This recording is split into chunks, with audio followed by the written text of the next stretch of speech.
So today we are going to discuss about the different sterilization techniques which we are using in our plant tissue culture lab. When we think of the plant tissue culture lab, first of all, it should strike our mind that we have to maintain strict aseptic conditions. We have to maintain aseptic conditions there. Then only our plant biotechnology manipulations or experiments will be conducted properly, or it will be useful for us. Otherwise it will get contaminated, then whole batch or lot we have to discard. So we have to be sure that what our mother we are proceeding in our plant tissue culture lab should be contamination free. Even if there is a contamination in big industries, there will happen a big financial loss. Or sometimes if we are dealing with the hybrid strains or hybrid calyces or hybrid plants in the lab, if it is contaminated, then whole the process will be in a vain only. So whatever we have to start with the aseptic conditions. So even whenever we are entering into the lab, that time we have to maintain. And when we are dealing with the tissue culture, or we are dealing within the plant tissue culture lab, that time also we have to maintain this aseptic condition. So I have titled these sterilization technique as per your requirement. Like first is the aseptic conditions in the laboratory. Aseptic conditions in the laboratory. As we know, we are if we are dealing with the plant tissue culture media, this media, plant tissue culture media, is rich in the nutrients. If it is the rich in the nutrients, obviously it is suitable for the growth of the microbes. So we know their generation time is very less, so these microbes will go faster. Due to their growth in the culture, these microbes are able to suppress the growth of plant tissues. ठीक. So there these microbes are treated there as saprophytic, or we can call these microbes as a contaminants. So we have to be sure whatever when we are dealing with the plant tissue culture media, there should be no such contamination. So how we will proceed, how we will maintain the aseptic conditions in our laboratory? First is the minimize the airflow. Minimize the airflow. As we have discussed in our lab designing, that there is no window available in the plant tissue culture labs. So the direct environment or the environmental air is not directly contact in is in contact with the plant tissue culture lab. So sometimes in the air we are having different types of spores present there. So due to the presence of spores present in the air, they will contaminate our culture. we are not using we are not using fan in our labs, because the movement of air may lead to the contamination of cultures. Whatever we are proceeding in our labs, we have to work under the laminar airflow hood. We have to work for we have to work under the laminar airflow hood. That is why preferentially all the labs which we are using for plant tissue culture are kept under air conditions. We are using air conditions, and this was the airflow. Second is the storage. Second is the important point is the storage. We have to store our prepared media, or we have to store our chemicals, nutrient, tool, equipments, everything under sterile and dry condition. So second is the storage. Then third is the we have to separate the things, like we have discussed in previous lecture, that the washing and cleaning should be separated from the media preparation room. So what is happening when we are cleaning or washing? Obviously there will be some microbes which will be present in the water. So if we will keep our preparation room with that, sometimes somehow these microbes which are present in the water will contaminate our media. So our inoculation chamber and culture rooms, we have to separate them. Even the movement, matlab, like we are when we are entering in the lab, we have to restrict our movement. We don't have to move here and there without any work. So there should be possibility that we should have to minimize our movement in the lab. Even when we are entering in the when we are entering there, we have to remove shoes as well, so that there will be minimum chances of contamination. Even we can use apron, cap or mask. This will help us to prevent the contamination. This will help us to prevent the contamination. Then the inoculation room and the corridors. These should inoculation room जो है हमारे corridors है, these should be attached with the UV tube lights. Whenever there is no explant or there is no material present in the rooms, when there is no person present in these rooms, that time we can keep these UV tube lights on.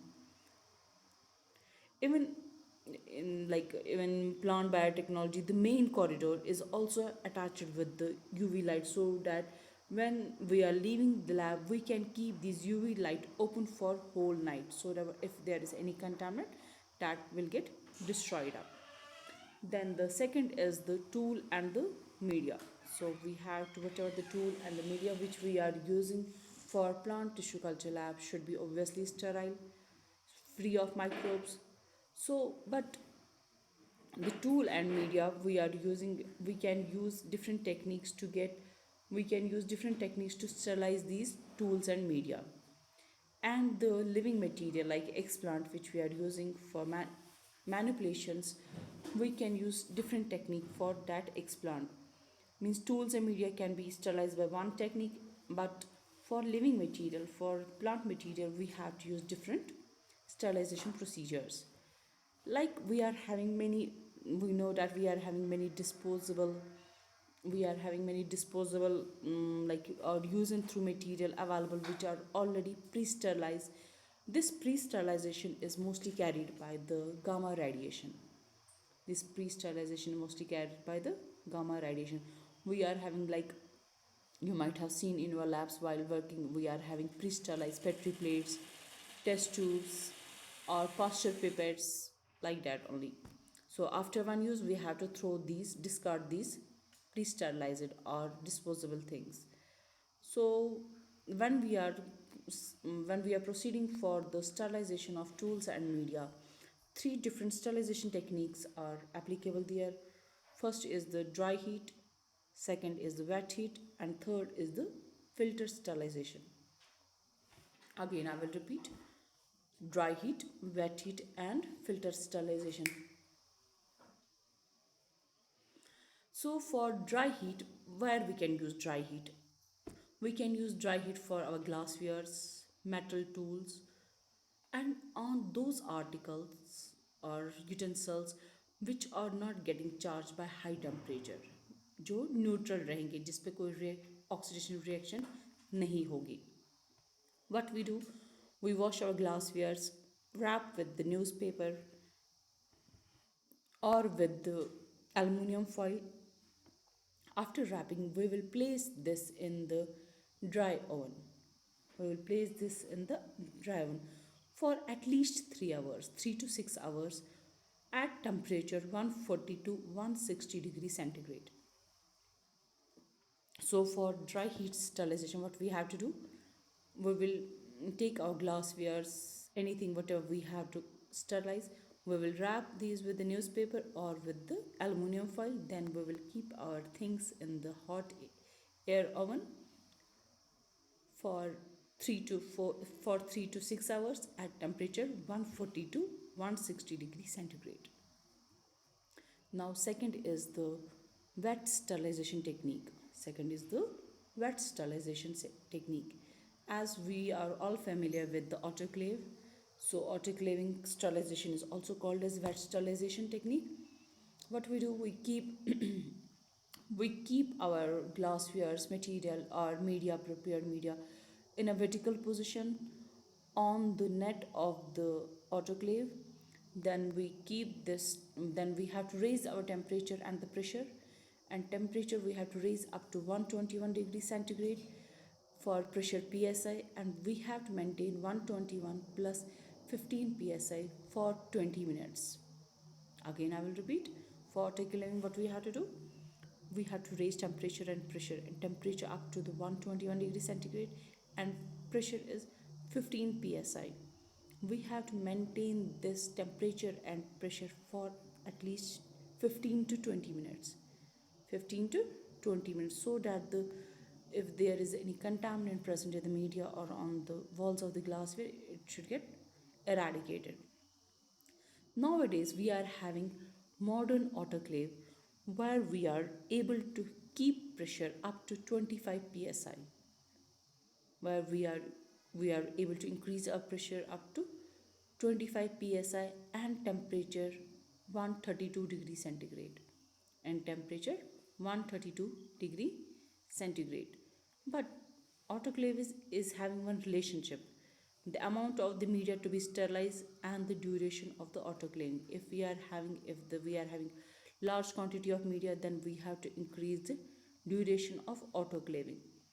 Mostly what we do, if we are taking the 1000 liter flask, it is recommended that whenever you have to fill this flask with the media or the water, fill up to only 40%. It means अगर हमारे पास 1000 litre का ये है, 1000 litre नहीं, 1000 ml means 1 litre का flask है, we have to fill this up to the 40% only, means 400 ml तक हम उसमें भर सकते हैं, क्योंकि while heating the all the media will go up in the vessel, then they will get attached or they will get absorbed by the cotton plug which is placed on the neck of these flasks. Then while proceeding for practical, the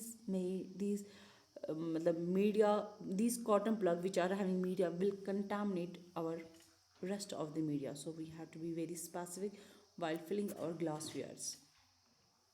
Now the third is the filter sterilization. Third is the filter sterilization, or we call this as also cold sterilization technique. We call this as cold sterilization technique. What we do in the as named, जी बेटा, okay, हाँ हाँ, we are having one relationship for wet heat sterilization or for autoclaving. What is the, it is recommended whatever the volume, whatever is the volume of your flask or your test tube, you have to fill this test tube or or the flask up to only 40% of the total volume of your container. अगर ये हमारे पास vessel है जो है क्या 1000 ml का, तो recommendation for autoclaving क्या है कि हमें इसमें 400 ml ही भरना है, मींस इसका टोटल वॉल्यूम का हमें कितना लेना है, 40% लेना है. उससे क्या होगा, व्हाट हैपन, जब ऑटोक्लेव हाई प्रेशर है, high temperature, obviously this will get heated up, ये बॉयल हो जाएगा मीडिया. अगर हमने 50% डाल दिया मीडिया, तो चांसेस होता है जो 50% मीडिया मीन्स 500 ml, वो पूरा उबल उबल के ऊपर आ जाएगा, और जो हमारे इसका कॉटन प्लग है वो उसके साथ मतलब चिपक जाएगा या एब्जॉर्ब करेगा cotton plug. While proceeding this में lead to the contamination of the whole batch. तो इसलिए हमें जब भी हमें ऑटोक्लेविंग के लिए करनी होती है कोई भी चीज़, मोस्टली हम लोग क्या करते हैं, 40% वॉल्यूम ही लेते हैं into the consideration. So third is the filter sterilization. This is also called as cold sterilization technique. So as name indicates, we are sterilizing things with the help of filters. We are sterilizing things with the help of filters, and the porosity of these filters ranging from 0.22 to 0.45 micrometer. Again, I will repeat, 0.22 to 0.45 micrometer. All the microbes which will be present in those solutions will be eradicated from the main solution. So if there, it is only, this filter sterilization is only recommended for liquids. It is mostly liquids, and first was the liquids and second are those liquids which are thermolabile, or we can say they are heat sensitive, like we are having many enzymes, biochem matlab like enzymes, or we are having many plant growth regulators, vitamins, amino acids. So we will make the stock solution for these amino acids or vitamins or growth regulators. Then we will pour this through the filters for sterilization. Now the third technique is for the sterilization of tools. Like we are having surgical blades, scalpels are there, spatula is there, or forceps are there. So they are sharp edged tools. We can't use for their sterilization. We can't use high temperatures. If we are using high temperatures, so their edges become dull, blunt they become, so they won't be able to get utilized for our experiments. So for these tools, what we are doing, we are using 70% ethyl alcohol for sterilization of surgical blades, scalpels, or spatula, forceps. We use 70% ethanol. But nowadays, what we are, there is another technique, sterilization for tools, that is called as bid sterilizer. That is called as bid sterilizer. वो same act करता है as a dry heat principle पे. So what we do, we keep our tools at 20 degrees centigrade for 30 minutes. Again, I will repeat. So for sterilization of tools, we are using bid sterilizer. This bid sterilizer mainly works on the principle of dry heat. What we do, we keep our instruments for 30 minutes at 20 degrees centigrade. Then directly we can use these for manipulation techniques. Even we can do one another. Even when we are using all the things, we can go for the fumigation as well, of fumigation of lab, fumigation of corridors, everything, with the help of either we can use formaldehyde or we can use sulfur for fumigation. But when we have to proceed for the fumigation, we have to remove our all the media, everything outside that lab. Then we have to fumigate this whole lab.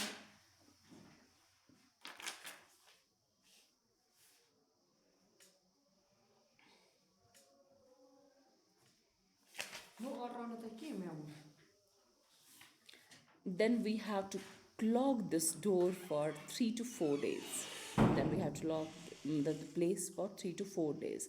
Then after fumigation is in 3 to 4 days are over, then we can wipe this whole place with 70% normal ethanol. 70% normal ethanol. Then the fourth is the sterilization for explant. Fourth is the sterilization for explant. As we know, we are having vast variety of plant material which can be used for which can be used as an explant in case of plant tissue culture techniques.